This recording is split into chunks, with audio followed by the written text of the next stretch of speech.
I'm now going to try to share my screen. So once again, thank you for the kind invitation, and I'll present the findings from a white paper that I was leading the Commission's work on the white paper on intimate partner homicides. And now I'll share my screen. So now we'll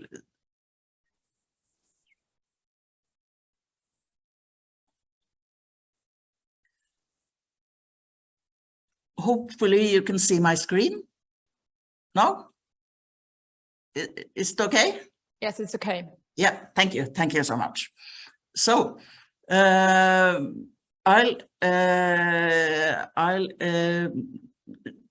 share the findings from this white paper. It was a governmental paper written. We got a sign from the Ministry of Justice to write a white paper on intimate partner homicides, and I'll present the findings in the report. This is, and I'm sorry, this is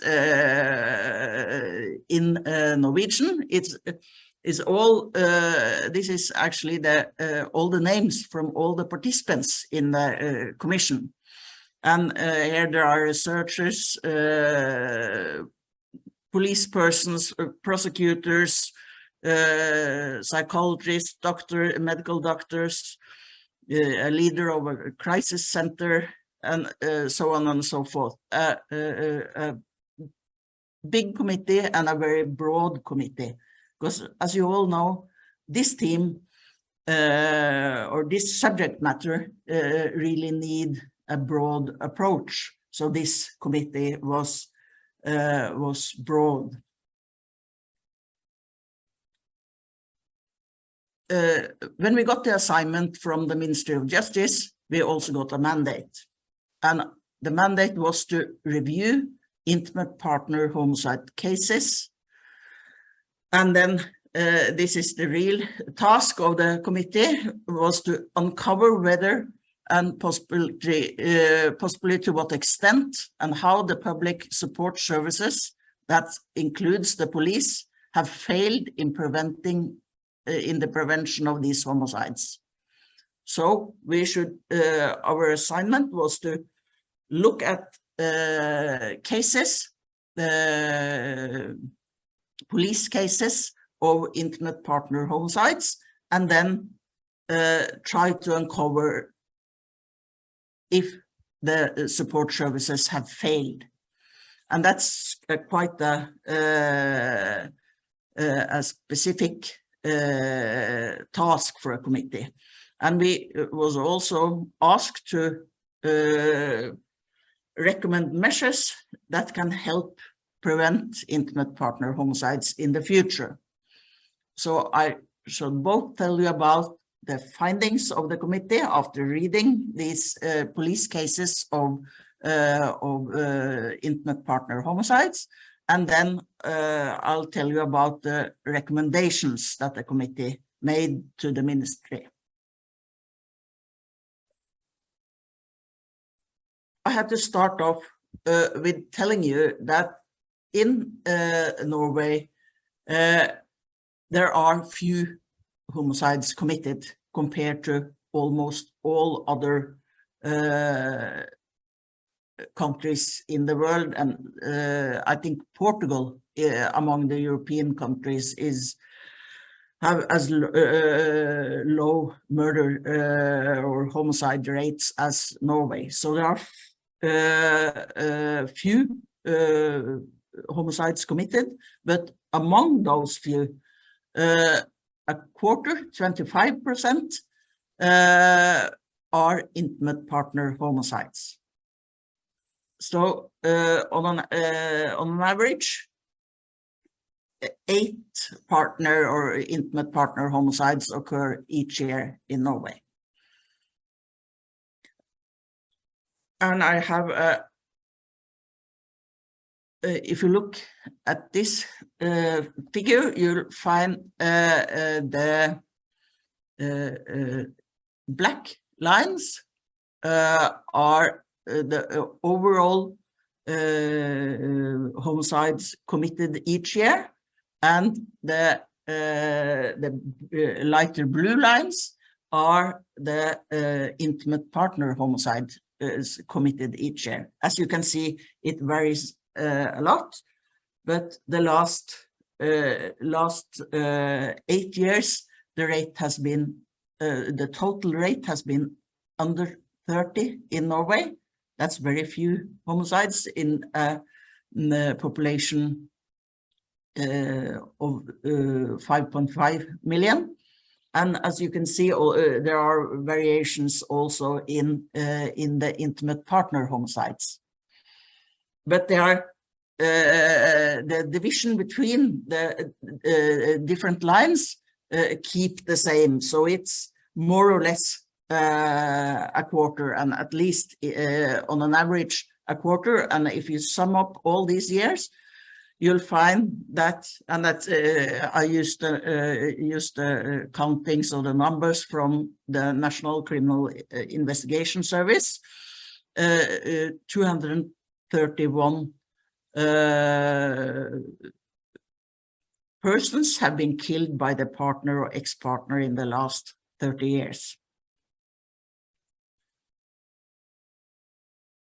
The committee has reviewed criminal cases, the documents in criminal cases. And in total, we reviewed 19 cases of intimate partner homicides. 19 can seem little, but some of the cases, at least, were quite big. They were quite, was big cases, as you can see, in average 1,800 document pages each case. So, and we reviewed the cases by going through them systematically and collecting information systematically so that we could compare in the end. And some of the overall findings was that the review showed that most intimate partner homicide took place after one or more warning signs. And the most evident warning sign was that there were incidents of intimate partner violence before the homicide in all the cases. So the homicide was not the first violent act, but it was the last violent act, often in a series of violent acts. So there were warning signs. And another overall finding was that many of both the victims and the perpetrators had faced a number of problems in their living conditions. And with problems, I mean substance abuse or alcohol abuse, poor living conditions, psychiatric illness, or a mix of different problematic things in their living conditions, on top of the violence that was present in all the cases. And what we also saw was that the police and other public support services like the health services, the social services, the child welfare service, they have failed to implement timely preventive measures that could reduce the risk of severe intimate partner violence and intimate partner homicides. And this happens even though the police and the support system actually has a number of preventive measures that they can use. And that was, I won't bother you with this because this is so closely connected to Norwegian law, so I don't think it would be of any interest for you. But in Norwegian law, in different laws, there are a lot of preventive measures described that both the police and also other public support services can use. There are measures available, but we saw in the cases we reviewed, very few of them were actually used in the cases. And also on last overall comment is that the case review shows that because there are measures that are not used, there are also a good potential in the system to do more, a good potential for preventing serious or severe intimate partner violence and partner homicides.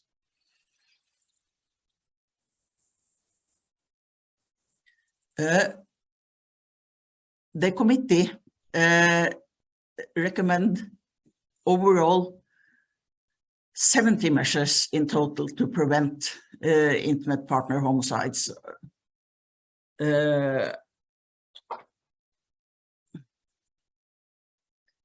And most of these measures are measures that are aimed to prevent intimate partner violence, because as I already have shown, there are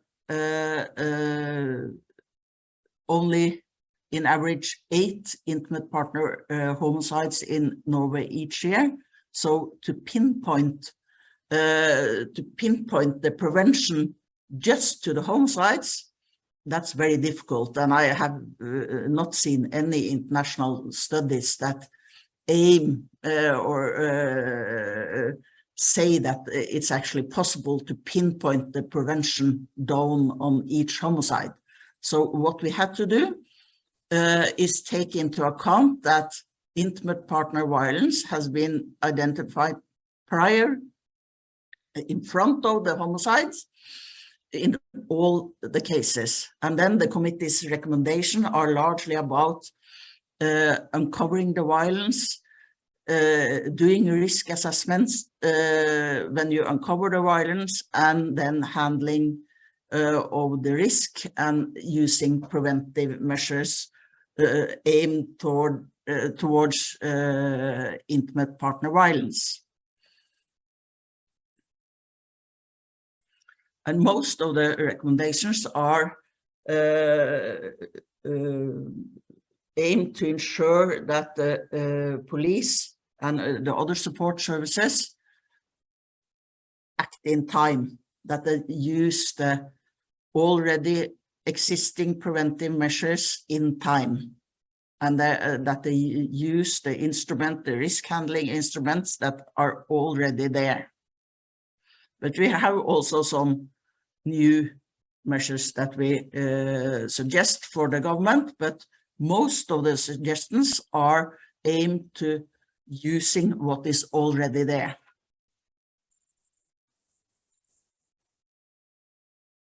First, the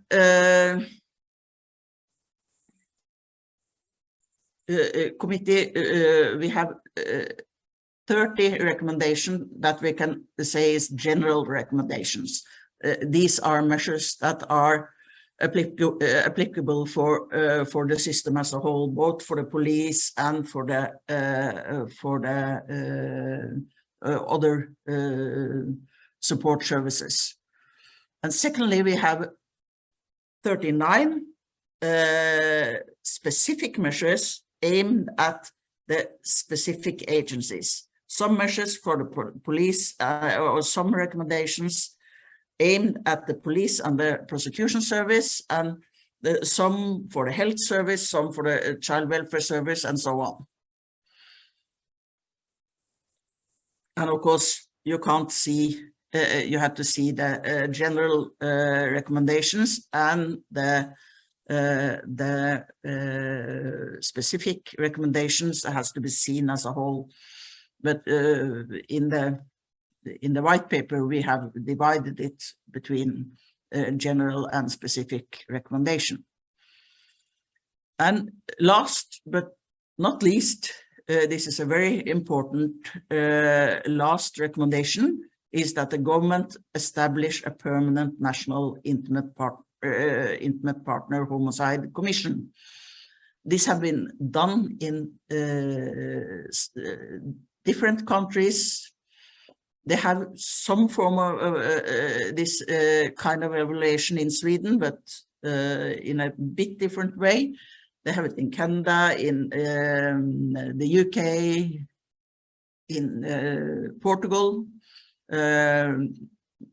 Different countries have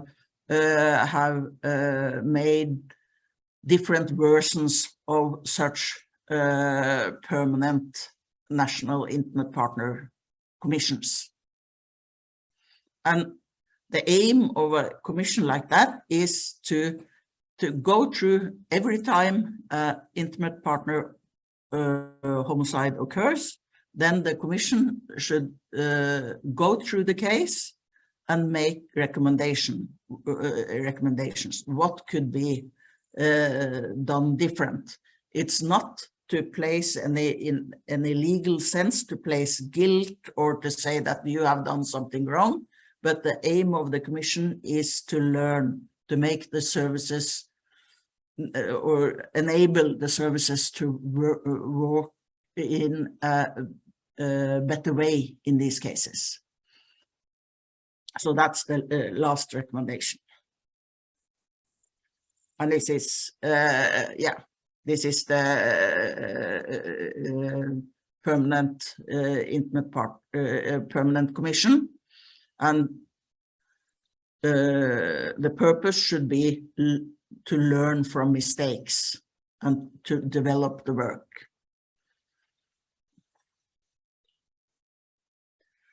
Some more general recommendations. The report from the white paper is, we are writing a lot about leadership responsibilities and systematic monitoring of performance, because you can't really say that you are focusing on this unless the leadership is committed to do the work.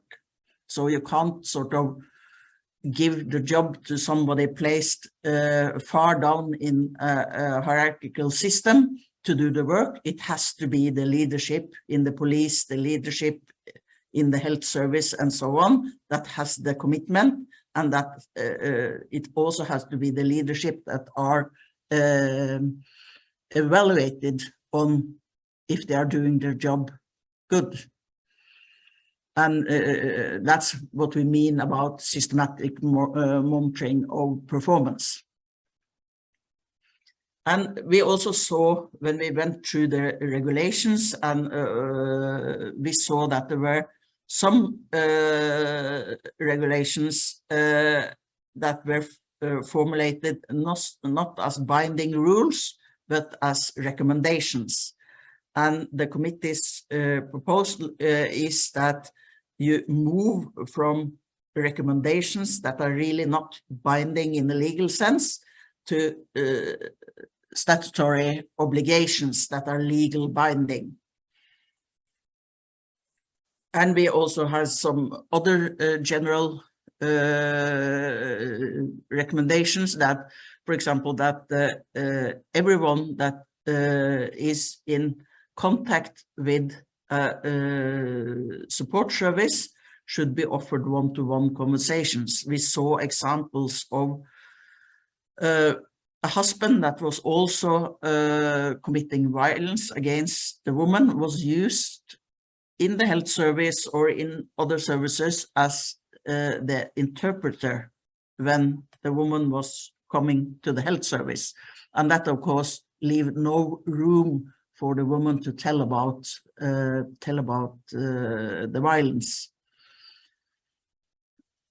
And that also has a size to 0.5 here, that it should be used professional interpreters, not family members, as to interpret. Yeah, And there are some other general recommendations. Then I'll go into some of the more specific recommendations. If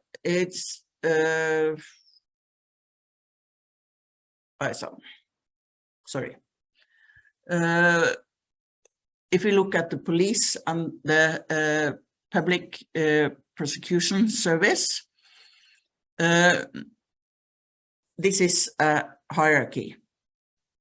And the National Police Directorate in Norway is responsible for management, governance, following up, and development of the police districts.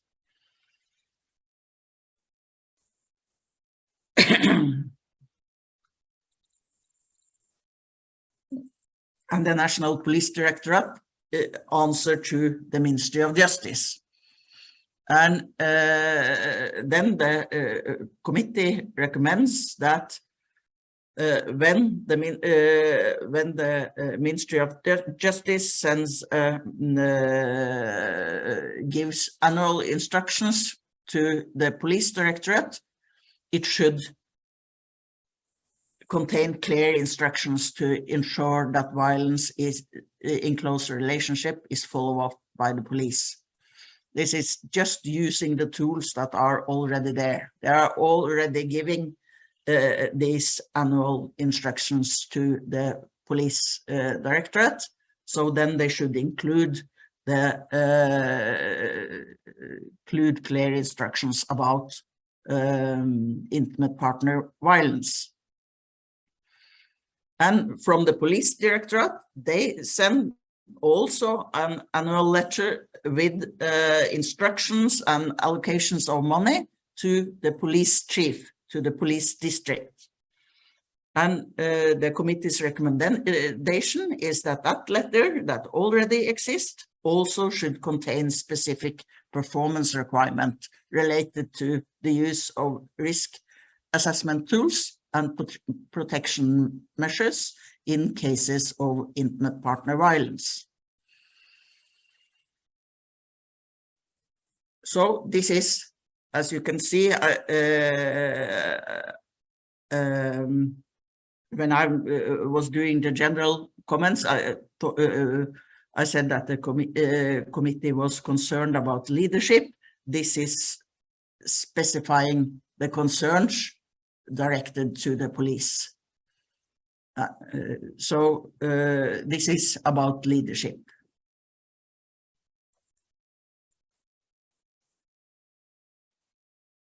Yeah, and we also have other more specific recommendations to the police and the prosecution service, and that since 2014 there have been an opening in Norwegian law to use restraining orders with electronic control.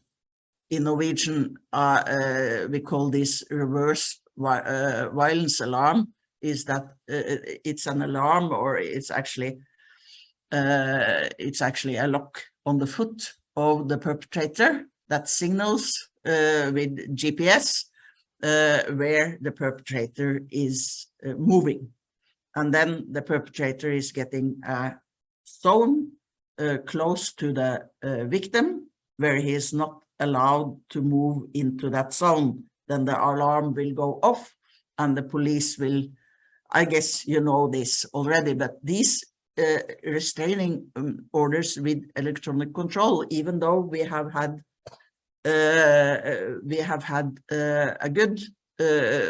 an opening in the law for 8 years, it have been used to, they have only been used in a very few cases. And that has, after the 2020, after we delivered our report, then the use has increased somewhat, but this is one of our specific recommendations to the police and the prosecution service, that this measure should be used more, but of course it's a heavy burden to put on the perpetrator, so it should of course have legal control, and the court should be shall be involved in it, but it should be used more often, because research indicate that this is actually a good preventive measure. There are few breaches of the zones. The committee also recommends that a statutory obligation should be introduced for the police to use an updated version of the risk assessment tool SARA. That's the short name of the risk assessment tool that the police is using, and that they should be obliged. It should say in the law that they have to, in each case, to use this risk assessment tools in all intimate partner violence reported, and that's when they are reported pursuant to section 282 and 283 in the penal code.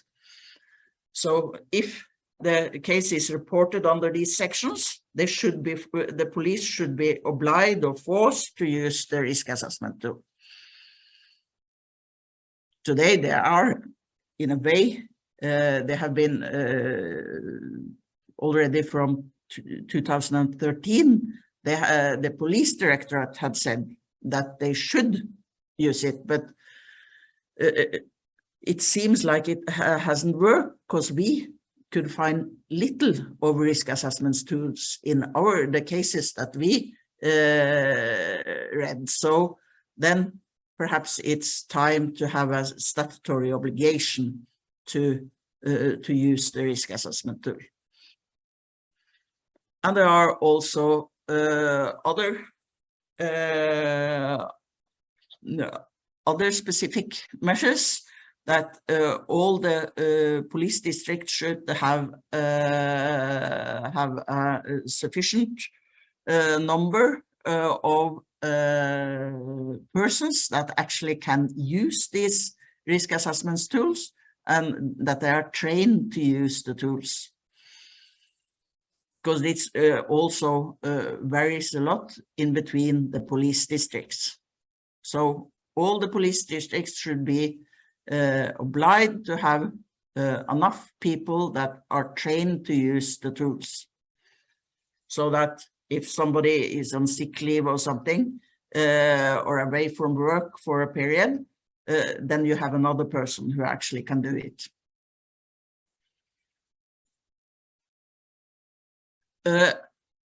And we also have other quite specific recommendations, like the last one on this slide. And because we saw in our cases that there were no systematic search in the system for firearms. This is, of course, just those firearms that are legal. And that could be quite an easy thing to do. When you have a case of intimate partner violence, then you search in the system, do this suspected perpetrator have access to a firearm. Of course, there can be illegal firearms that we can't control, but at least we can control those firearms who are registered and legal. And in our cases, we saw no systematic search for this.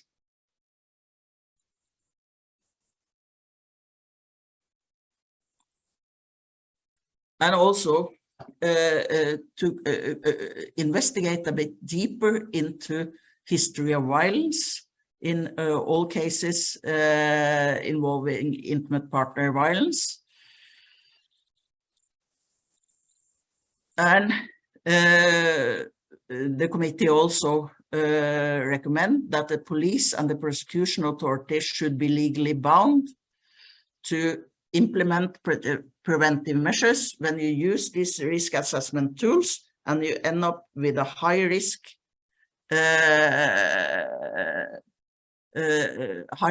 for intimate partner violence, then the police and the prosecution authorities should be legally bound to implement preventive measures.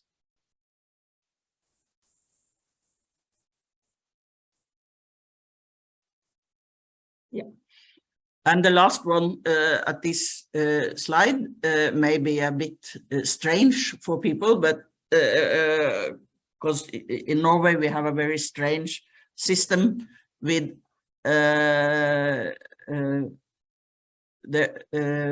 lowest step in the prosecution service are actually integrated in the police. So we have prosecuting lawyers within the police. And of course, to handle these cases in the best way, we need prosecution lawyers with good knowledge of violence in close relationships.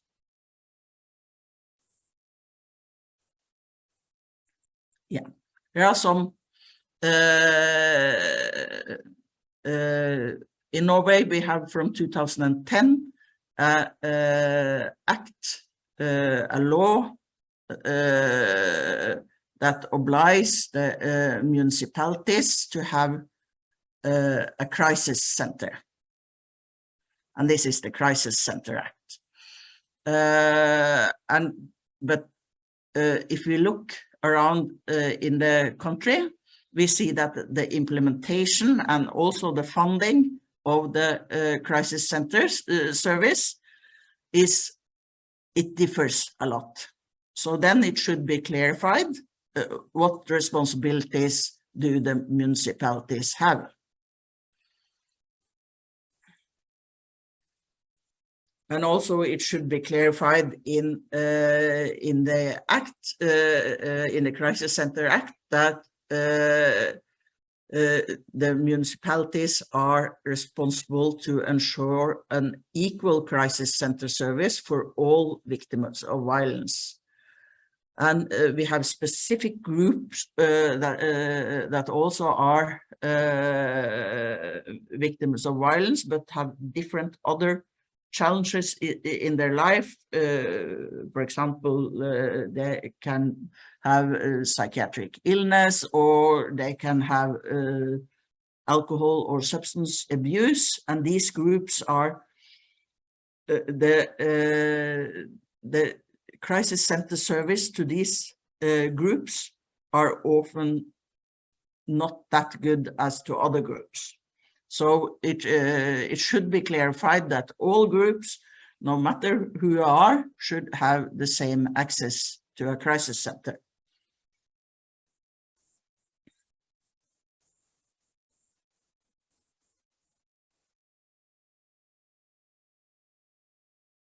Yeah, and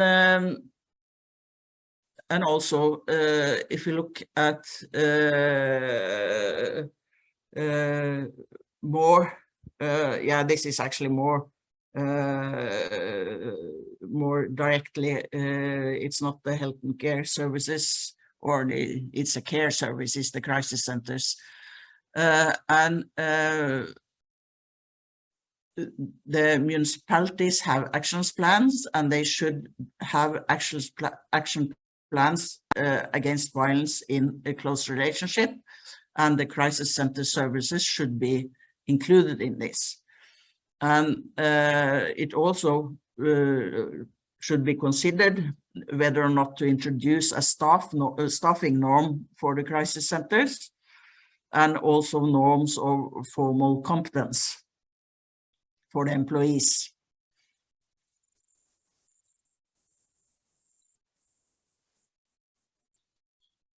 Yeah, these are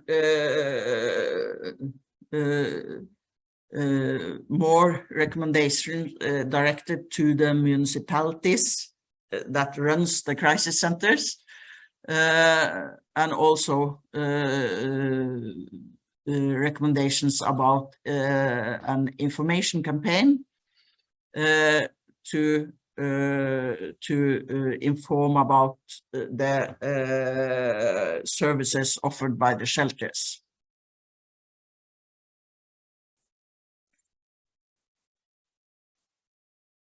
Oh,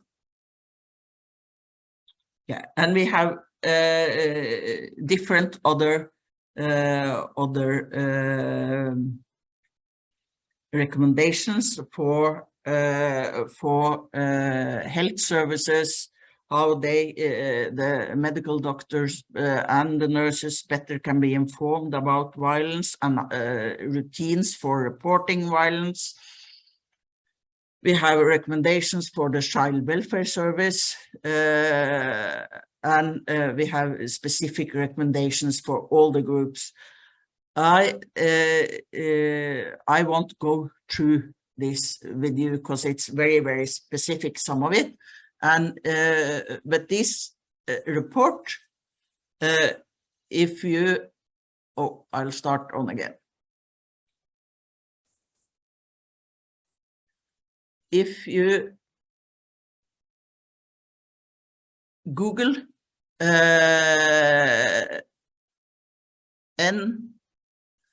NOU 2020, and it should say here,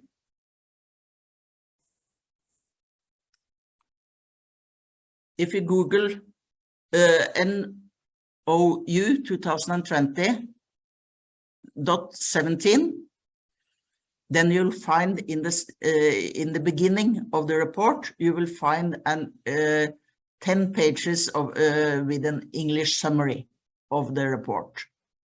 And then you will find a detailed listing of all the recommendations. But I think I end now, and I'll open if there are some questions.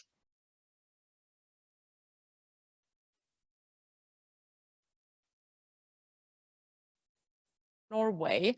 I hope we have questions. Kõik saavad küsida eesti keeles ja see tõlgitakse inglise keelde.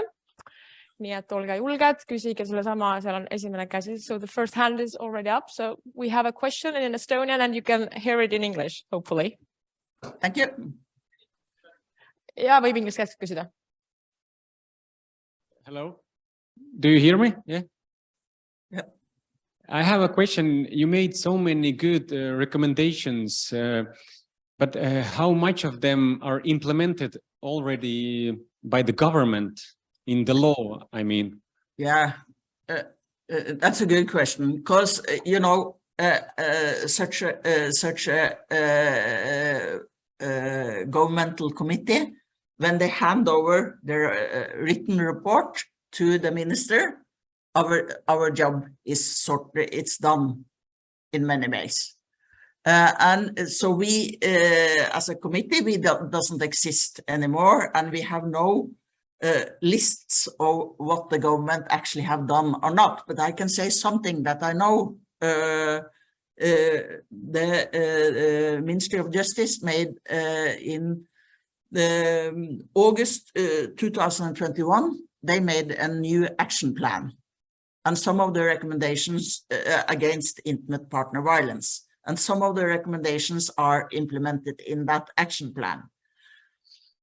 The sort of main recommendation about making a permanent commission on intimate partner homicides, they're working on it just now. I don't know if it will come in 2 months or 4 months, but I think it will come in, let's say, in it will be established in half a year, I would guess. It's not me that are working on it, but I know that because I've talked to those who have got the assignment to establish such a commission. So this is in pipeline. But I can't, unfortunately, I can't give you specific or a detailed list with checks what they have done or not have done. And I'm sorry for that, but it's actually the Ministry of Justice who will have such a list.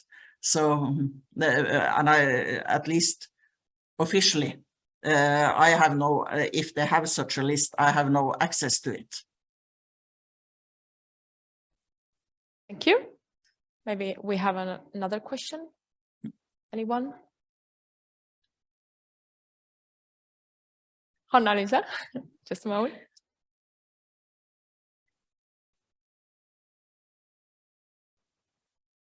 Ma küsin eesti keeles, et kui tehakse neid tapmiste analüüse, et kui palju sellest, kas te annate ka mingit tagasisidet sellele võrgustikule, mis kannatanuga kokku puutus?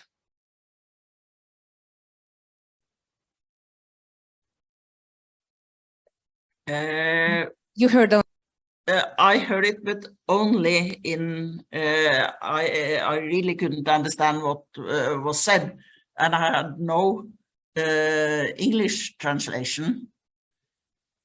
So could somebody please repeat the question, or at least a brief overview of the question in English so that I can try to answer?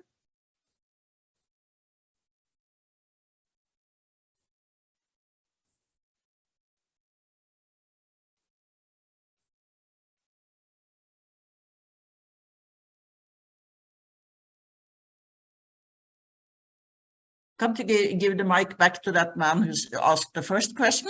He can translate it.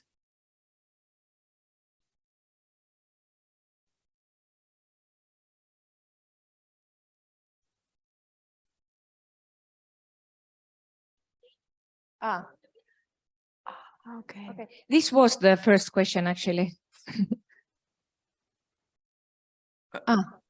Pardon? But I have had no English translation. I'm so sorry, but I really can't understand it. I'm so sorry. Yes, don't worry. We ask it again in English. Yeah. So this is the question in English. So you can ask again. Do you hear me? Yeah. Okay. If you do homicide reviews, for example, in Norway, will you give some feedback or recommendations to the local networks as well who are dealing with the concrete cases, or are you doing just recommendations to the state? Actually,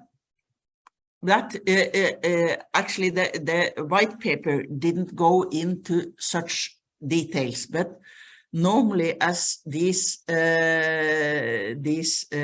commissions function, they give more general recommendation, because if you give very specific feedback, then you are closer to sort of placing guilt in a more legal way. So if you the commission's or the committee's view was that such a commission should focus on learning on a systemic level, not for a specific persons, because when they started off with this in England, actually somebody I think lost their job and because of the commission's findings, and that of course led to that nobody dared to talk freely and openly to the commission, because if you can lose your job, then it's a high risk to talk to them. So you should sort of have a system that make people open up, admit faults, and then you should have recommendations on a systemic level to sort of ensure that people are speaking freely to you. Questions? I also have a question for you. You mentioned, as your analysis pointed out, that all the partners who were involved, police and different partners as well, they all had potential to be better or do more. In your personal opinion, what is your, how do you see it? Is it something specific that should have been done to avoid? Yeah, I think perhaps the most important thing is that the services that meet people that are victims of violence, that they actually are have good enough knowledge so they can identify, they can understand that what I meet here is intimate partner violence. They had to be able to identify, they had to have knowledge about what to, they have to have knowledge about risk assessment. They have to identify violence, they have to have knowledge about risk assessment, and they have to have knowledge about what preventive measures are available. If these 3 points are made clear for all the services, then I think that will really be a big step forward. More questions? You also said that one suggestion was to create a special committee or government committee doing with the intimate partner violence. Yeah, the partner homicides. Yes, sorry. In Estonia, we also don't have the practice to deal with the MARAC cases backward, to analyze with the homicide cases. Mm-hmm. How do you see it? Why it's better to create the government committee instead having the MARAC analysis backward? Yeah, this can be done in different ways, and that would be quite indecent of me to say that something I don't know is not functioning better than this, because I don't know the system. So, but I think you have to ask, what is the purpose? Is the purpose to learn? And then there are all kinds of services that should learn together. And one of the things that they had to learn is to divide information in between each other and to cooperate. The police, the social service, the health service, they should try to cooperate better. And then I think a commission or a permanent commission with broad base of knowledge inside, they would function better. And then I also, as I've now emphasized in my earlier answer, I think really to lift it up on a systemic level will help people speak freely and tell about what went wrong. So I think you closer you get to the single case, to some sort of legal responsibility for your own faults in a single case, less in such a situation, people will tell you less difficult things. If you have it on a systemic level, evaluate each case, but you recommend on the background of many cases, then it's easier for people to speak freely. And to learn, you really have to have those who have been involved in the case to speak freely. Thank you. Let's see if we have more questions from here. I think not. So we can say a lot of thanks for joining us today. Thank you so much, Professor Hennum, straight from Oslo. Hope you have a nice weather there and have a nice Friday continuing. Thank you. Thank you for inviting me, and I've been in your beautiful country earlier on, so I'm happy I couldn't come today. So have a nice conference. Thank you.